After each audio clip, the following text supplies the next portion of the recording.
Welcome to China Manufacturing Decoded from Sofeast, the podcast where we take you through some of the major topics facing importers and manufacturers in China today.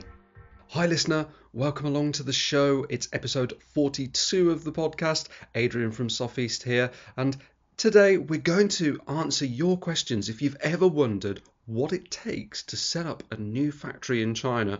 Renault's joining me as ever, and he's going to talk you through the different phases that we had to go through in order to set up our own contract manufacturing subsidiary, and of course what the reasoning and the ideas were behind doing that as well, and the goals for doing it. So in 2021 or beyond, if opening a new factory in China or Asia is part of your plan, this is going to be a really helpful episode for you. So let's get started. Hi Renault, good to have you with me. How's it going? Hey, not bad. How about you? Good. I know that we're just coming out of the Chinese New Year period now. As we're recording this, it's the end of February. How's that all going? Is everybody back at work and busy? Most Chinese companies have reopened. Now it's 25 February. First day. Yeah, most companies have reopened. Some of them will only reopen on Monday. So that's in what, 4 days? Yeah. But some of them have already reopened, but they want to take it slow. They don't want to respond to certain things. So they say, yeah, we haven't reopened yet, next week. Convenient excuse. So, it's things are moving again, but everything is slow, very slow as usual. Right. So another couple of weeks really before maybe the suppliers become super responsive and everything starts to. Maybe 1 week. Yeah. Okay. Oh, good. Now, this week, I wanted to discuss what happened when we actually set up a new factory in China. And we've got a contract manufacturing subsidiary called Agilian Technology, which is just up in Dongguan, actually very near to Shenzhen Airport. And I wanted to get the story from you about how this came to be. Why did we open this? How did it all work? And what were the phases that you went through to get it from just an idea to actually being in operation? Well, it's as very often it's not something that was really planned like long in advance into the details and everything. We went from one thing to another. So basically at Sofeast, one of the key things that we always tell clients is, hey, you need to set up your supply chain the right way. You need to make sure you have some transparency, which will give you some control, basically to keep your risks low. You need to know what's going on. You need to learn from it. So over time, you make better decisions and things like that. Okay, so this American company that we've been helping them for years, and unfortunately the final assembly supplier, well, first they worked with a trading company and it didn't go well, and then they that's when they kind of woke up to the problem of the lack of transparency, and they started to work with us. We helped them move to another one, and then it was great at the beginning, and then things went south over time. They gave less and less information. They forced renegotiation, or I should say giving up a lot of the terms that had been negotiated. I mean, it was not a good experience for our clients. Yeah. And then at that point they say, well, maybe can you help us, because hey, you've been helping us find these component suppliers for this. You've been helping us set up the quality plans. You've been helping us with different things, with the shipments. Okay, now can you just handle the assembly? I mean, it's not that complicated. So we thought about it, and then what we did is we have a good friend who owns a factory in Dongguan. Actually, his wife owns a factory, a little factory, and we say, hey, let's rent this space from you because you have too much space, and you hire some workers, we'll pay you plus a margin, so you're happy.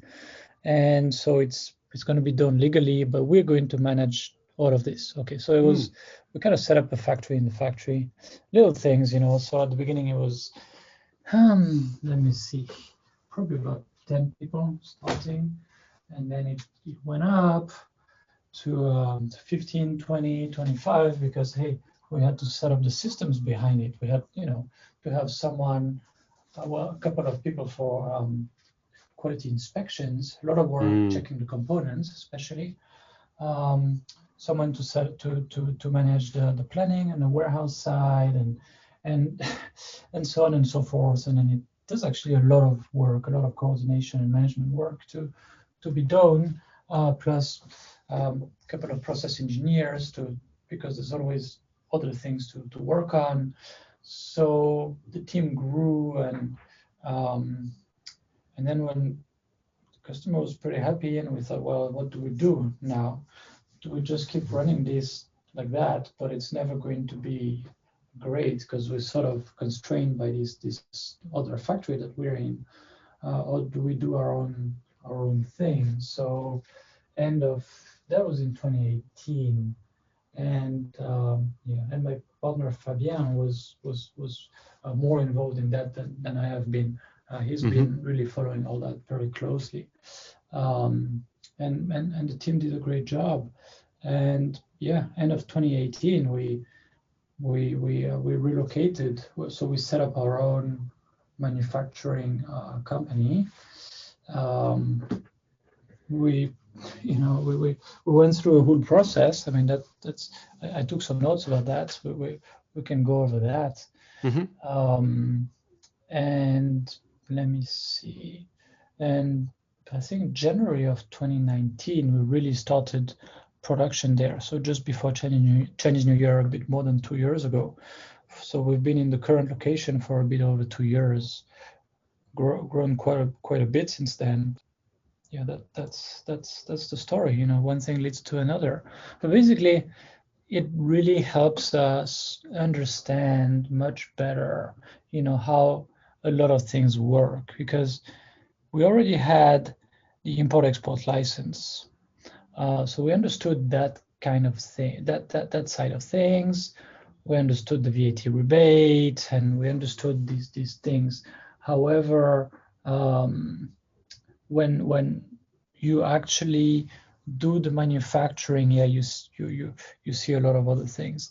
I mean, for example, a lot of the suppliers, since we are in China and they can come and visit us, they give us a little bit of credit terms, right? Some of them accept to be paid end of the month, for example. That's not uncommon, right? Whereas if they ship to the customer, well, they want everything to be paid in full, often before shipment, right? Because there's no way for them to go and collect the money. I mean, and a lot of other things. I mean, it's not really the topic of today, but that's it was half opportunity and half, hey, we really have to do it just to serve this customer and then other customers, right? Sure.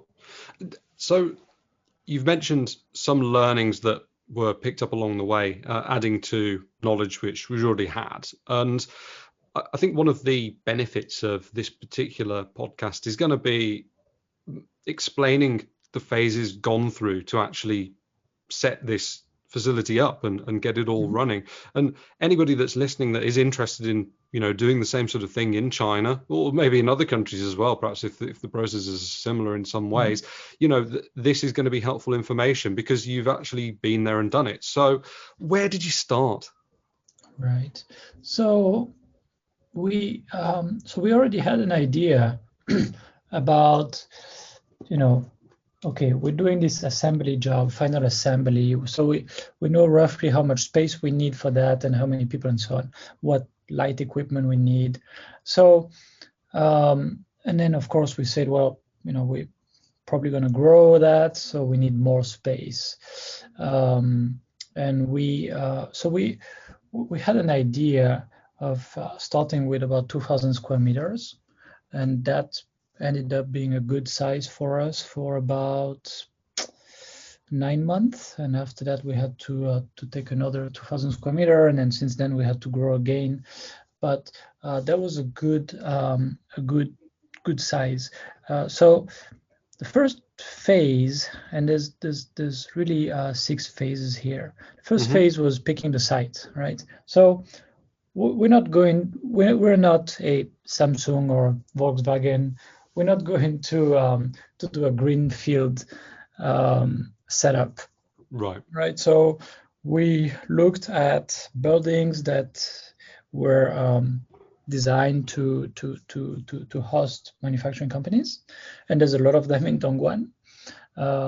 We picked Dongguan simply because projecting ourselves, 10 years into the future, I don't know what's going to happen to all the manufacturing facilities in Shenzhen. It seems like a lot of them have been pushed away. Every week we hear stories about that. So Shenzhen is just, has taken off like a rocket. Is going to, I don't know, it's going to be the San Francisco of China. Yeah.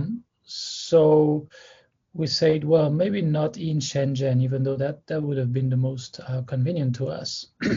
Now something not too far away. Now Dongguan is not becoming the San Francisco of Shenzhen. Definitely not. Right. So and it's not that far away. So we said, well, maybe a good site, maybe in Chang'an. It's just across the border, just across the limit. It's close to Shenzhen. It's not one of the expensive places in Dongguan, like Humen. There's a few places like this that are more dynamic, more expensive. It's not one of these. And for us, it was attractive also because of all of the skilled workers that were there. So the type of products that we've been assembling from the start were electronic products.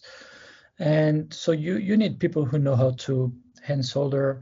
You need, people who are used to checking circuits with magnifier and things like that. I mean, it's basic, but if you pick people who have never done anything like that before, it just takes much longer. So it's close to that, what is it called, Bugao or something like that, or Bubugao, that area where you have a lot of the Oppo and Vivo manufacturing. Oppo and Vivo is actually the same group, and it's 2 of the major brands of smartphones and tablets and related products in China.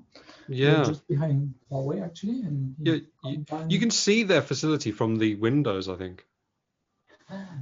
Yeah. So it's they're everywhere. So it's big brands and a lot of activity there, a lot of workers working for them, and that area is just full of skilled electronics workers, right? So that was convenient. So we said, okay, let's look in Chang'an, and we actually contacted 2 or 3 real estate agents. We told them what we needed. It doesn't have to be on the ground floor. It's not going to be heavy machinery. We need roughly that size. It gets hot, so it's better if it's not a lot of windows to the south. These kind of things. And it's got to be nice, like if possible a new facility, a new building that went up recently, because we don't want to go somewhere that's completely run down and then we need to do even more renovation, right? So and the entrance is always going to be dirty and old and so on. I mean, it's just not the right site to do something at a certain standard. You want the environment to be clean, well maintained, everything sort of oozing odor and cleanliness. So real estate agents gave us some information. We sent Jack, one of our engineers, went around because he had some time at that point in time. He had time, not the rest of the team, and he made a spreadsheet. The size, how much is the rent, what about the lift, what about the ease of recruiting the operators, what about the distance to mass transportation. Is there a dormitory? Is it on site? Is it somewhere else but closed when we have access to it? Same thing for the canteen and so on and so forth. We compared all of that and we picked one site, and it's been a good decision. It's the whole area actually is new, just came up, I don't know, maybe a couple of years prior to that, slowly, but it's a whole street with a bunch of buildings, all new, a wide street. I mean, that's nice, that's convenient, and it's not far away from the highway. So, and it's what, 25-30 minutes away from Shenzhen Airport. I mean, that's convenient. Okay, so we have the site. At the same time, we needed to plan for everything related to regulations, because it's not like 20 years ago in China. We have to do things by the rules, or we expose ourselves to certain issues. So, for example, the anti-fire regulations, very important. Okay, what is it? What kind of doors do we need? Sprinklers, smoke detectors, things like that. And of course, the annual drill of simulating a fire and so on. Okay. Batteries, actually, that's related to fire regulations. Most of our products actually have batteries, and that's still true. And these batteries, you buy them. It's some of them have really long lead times, 45, 60 days. We have to store them somewhere, right? And it's not like you can just store them in a corner of your warehouse. Yeah. There are regulations. So it's got to be in an enclosed room with bricks, at least 15 centimeters thick. Temperature and humidity have to be controlled within a certain range, and it's got to be, fire extinguishers and no smoking policy and so on, right? Just for the batteries. It doesn't mean we cannot also put some other stuff in that special storage room when it's not full of batteries, but the batteries have to be there. So yeah. Okay, that if you know about it, that's fine. It's not that complicated to manage, but you have to know about it. The recruitment of the operators, how to do that? Do we hire them ourselves? Do we hire them through a dispatch agency, so indirectly? So if you have to go up in a number of operators, you can go up relatively quickly. If you want to go down, you don't have to fire people. Now, of course, that comes with an extra cost. So often, what a lot of factories do is a mix of the two. You have some of your own full-time staff, and especially over time, you try to have, of course, the supervisors, the line leaders, the engineers, have to be with you as much as possible. However, the more, I don't know how to say, quote unquote, average workers or basic workers, they don't need to be on your payroll directly. They might be hired through such an agency. So there was some thinking about that, how to train them, obviously. Same thing, separate program for some key employees, key positions. What do we do with the rent of the dormitories and the meals and all these kinds of things? So this is part of the compensation package, and it gets a little bit complicated in China. Of course, we had to prepare for the production transfer from the old location to the new location. So they were in two separate districts in Dongguan. It was not a big, not a big operation, of course, but you make sure you have a up-to-date list of the tools and equipment, a list of the materials. You plan for the schedule, you get some extra inventory. Okay, for a few days we're not going to be building anything. You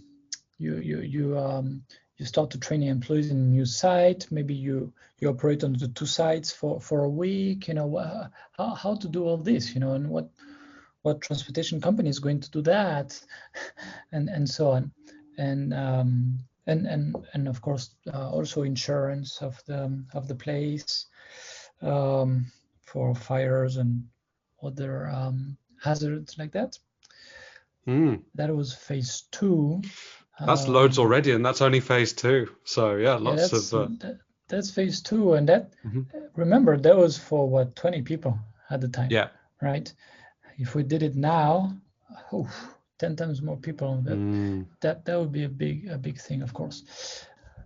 Then, of course, you need to plan for decoration, and you need to do that before the transfer. So you look at the layout of the place, and you plan for, okay, this is going to be the office area with the meeting room and Okay, we don't want like a boss office, for sipping the tea and things like that. This is very Chinese, for example. We'll never do something like that. This is the entrance and the lockers and the place where they put the shoes and these kind of things. And this is the production area with a little bit of work in process inventory here and here and here, so they don't have to wait to walk too much. Then this is the main warehouse area, and this is, okay, the incoming goods are going to come like this, and they're going to be inspected like this. This area for the quarantine stuff, this area for the non-conforming stuff, and then what about the finished products? Where are they going to be packed? Where are they going to be inspected and stored before shipment? And then the goods out will go that way. So you try to plan all of this based on the site that you and the geometry of the site that you've picked. And then you find a few suppliers, you get quotes, you get a feeling for which one would be better for doing the renovation. I should say the decoration, because it was a new place. So there's a lot of things to plan for. The toilets also, I forgot the toilets. Okay, but you need to work with the supplier to define, okay, for example, the floor, what style, what kind of coating, what colors and things like that, right? The walls, the doors, the ventilation. There's a lot of things to plan. What to put on the in the office so that it's not too noisy, to absorb the sound. There's a lot of things, right? And of course we made a few mistakes, and then you rectify them. And the lights, you don't want lights that stop working after 6 months, and if possible, maybe you want some low consumption lights. There's a lot of thinking that went into that. Of course, you do it the first time, it's a lot of work. The second time, you might just say, well, all of this we want the same. That would be easier, but that was not a luxury that we had. Then, of course, the suppliers for the decoration have to do the job. There's a lot of follow-up to see what these guys are doing nearly every day. Otherwise, they might say, okay, we're done. And it's like, hey, no, this is not what we want. Contractors, right? You can guess what it's like in China. So, let me see. And then you put the warehouse racks, you get the equipment for the workshop and so on. Actually, I'm going to get into that. That's phase 5. Sorry, getting ahead of myself. So that's phase 3. Basically, working with a contractor for the decoration work. But I suppose being in an industrial area, it wouldn't be too difficult to find the right sort of contractors who are used to decorating or Oh yeah, renovating factories, and the right oh yeah. coatings for floors, and they know all of this sort of stuff. They know, yeah. So it's easy to find, yes, of course. Hmm. It's not a small activity. It's No. something, they these guys have some work every day. The problem is some of them are fast talkers, but not very fast doers, Mm. and it's pretty hard to pick one with confidence. Hmm. And it's you're going to do it, and then maybe you're going to move your factory to 2 hours away where you pick another contractor anyway. So most of the time it's a one-off job, and even if you hate them, as long as you pay them, they're happy. So it's not exactly the right incentives. So that makes it a bit tricky, right? Um, and of course, they might not really trust you to if you withhold the full payment until the end, they're not going to start working. And of course, Mm. also they need to buy the materials and everything. So it's hard to switch once you have picked one of them. That's the problem. Okay. So phase 4, yeah, the office Hmm. area. What's the layout, and then the floor, the electrical sockets, the doors, the locks, the lights, um, the ceiling, the air conditioning, security cameras, maybe not in the office, but maybe in the entrance, as well as the the the, the fingerprint recognition. Actually, we put that later. We didn't put it right away. We put it after, I forget, 6 or 12 months. The meeting table, the fridge, the chairs, the microwave oven, the Mm. whatever, all these little things, the internet account, the Wi-Fi router. I mean, all of these have to be planned if you don't want to scramble. I mean, you ideally you want the Wi-Fi to work immediately as soon as you pick the place.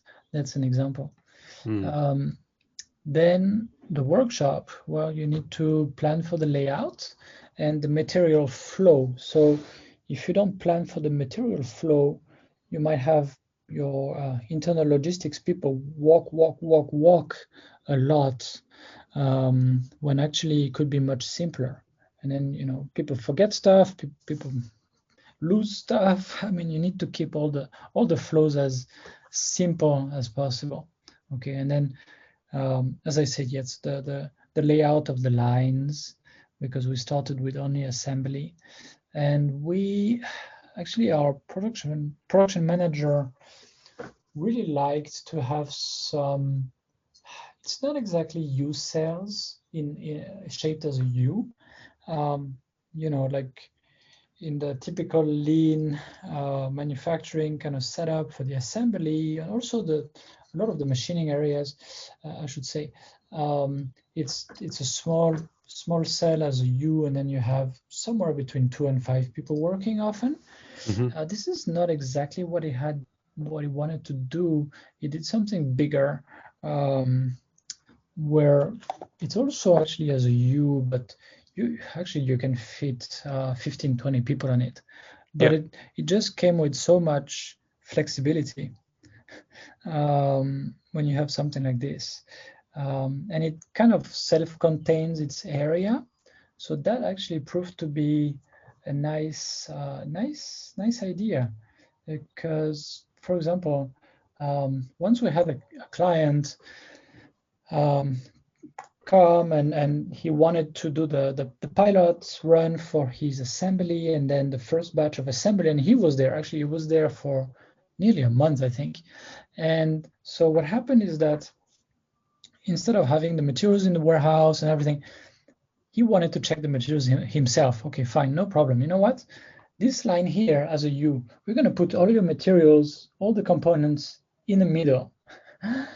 So it's all your stuff. You check it, you do whatever you want. When we do a pilot, we're going to put X workers on the line. They're going to be working on it. You're going to see what happens. When you're not here, fine. If you want to do some of the operations yourself, go ahead and do it. This is sort of your line, and everything is there. So that was nice. It kept him, kept him in that place, and I think he was happy about that, and also it prevented a customer from walking around and seeing all the other things of other customers. So that's a nice little setup. Yeah. Now, having said that, it's not always optimal, of course. For example, for complex assembly jobs with high volumes, you don't want to have something so compact. You want to have something really long, maybe with some feeder for the sub-assemblies to join the main assembly, and you want to have this long line running and then optimize the leveling of the loads, to balance the loads all along. So that's how you get to a really much higher efficiency. What we set up at the beginning was for small and mid-size kind of batches, right?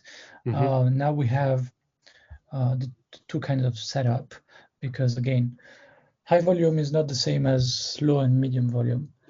So that's the production line setup. It's important to think about it. You need to think of power usage. You need to make sure that the management of the building is fine with that, how much you're going to consume. So if you're going to put, I don't know, 20 injection molding presses, that might be a problem.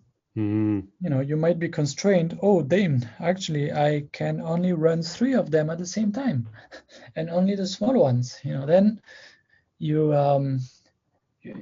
that's a very bad surprise, right? So you need to think about that. You need to obviously buy the equipment, so the production line, the fans, the lights, the ventilation, the compressor, all these kinds of things. Install it, the compressor and the air volume kind of conduct, all of these little things. And then what I put in phase 6 was the warehouse. So you need to think of the design. So what we did is, in one area we have the long-term storage stuff, because some customers just want us to keep certain things for months and months and months. Yeah. For various reasons. So and then the rest, and then you put the incoming components, not very big, over there, and then anyway, you need to have your sort of a logic. Then based on that, you think of the forklift, you think of the racks, you purchase all that, you install it, and again, doors, fan, lights, and so on, and security security measures, right? So in a lot of factories, we see we see that everything is behind locked doors, and like only this one person has the lock, and so on. That's a bit extreme, but I wouldn't go totally to the other opposite either. I mean, if something gets stolen, the loss is one thing, but then you have to reorder it from the supplier, and maybe you are suddenly unable to deliver it to your customer, and that actually might cost you much, much, much more. Because then the customer says, hey, you really messed up, okay, we're going to send by air. Wow, that's really expensive, So it's not just a matter of preventing the direct loss, it's a matter of preventing also the disruption to the production line, right? So that's pretty important. Yeah, so that's really what got us to have the new location, up and ready.